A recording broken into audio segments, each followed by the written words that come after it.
Politicast. Um assunto que ganhou as redes sociais, sobre uma rodinha de conversa no G20, onde o presidente Bolsonaro, conversando com Erdogan, o presidente da Turquia, de extrema-direita, que vai numa linha de desconstruir as instituições, aquilo que a gente já conhece, aquilo que a gente tem visto acontecer no Brasil.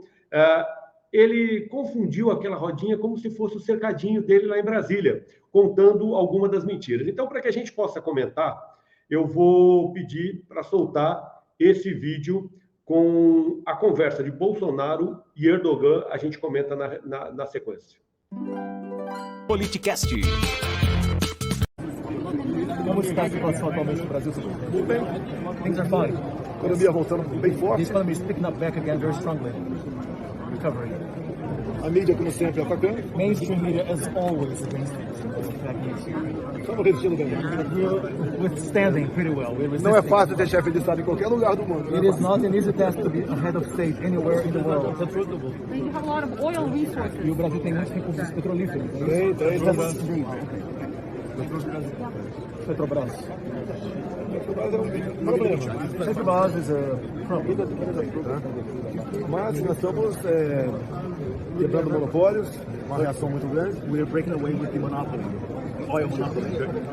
Aqui há pouco tempo era uma empresa de um partido político. Up until Tiramos isso. recently, Petrobras was a company run by a political party. We changed that. Estamos When is the elections? Quando serão as eleições, presidente? daqui 11 meses. 11 months from now, next year. So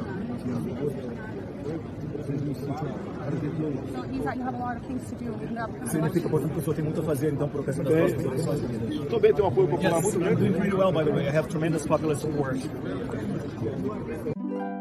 Você acompanha ao vivo pelo YouTube ou pelo Twitch. Siga nosso Instagram e saiba na frente quem irá participar da conversa.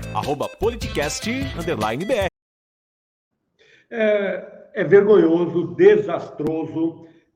Vamos fazer um resumo dessa conversinha furada ou conversa fiada do presidente Bolsonaro com o Erdogan. Uma das poucas conversas bilaterais que ele conseguiu desenvolver com chefes de Estado. Primeiro, Petrobras é um problema, disse Bolsonaro aos demais chefes de Estado. É um problema para quem quer dar um golpe na Petrobras.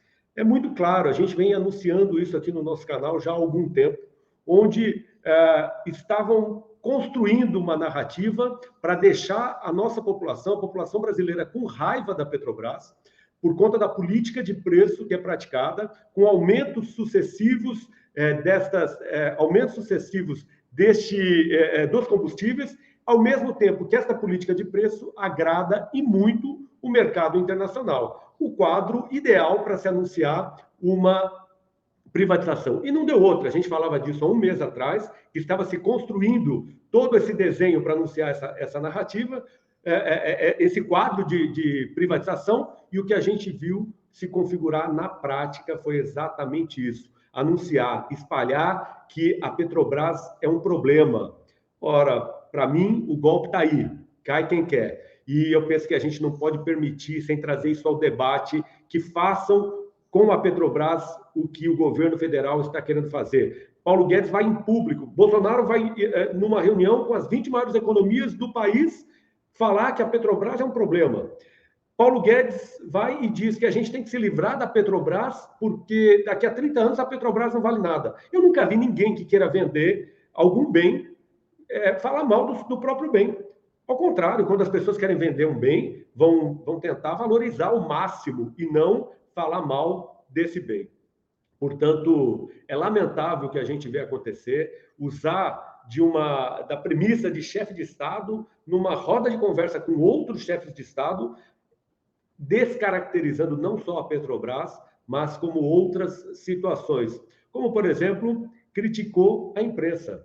A imprensa brasileira não se deve... É por isso que eu digo que ele confundiu o cercadinho, o G20, essa roda de conversa, com o cercadinho, onde ele fala as bobagens que ele quer e tem gente lá para seguir de olhos fechados, sem nenhum tipo de questionamento ou sem nenhum tipo de racionalidade, na emoção. E ainda chamam de mito uma figura como essa.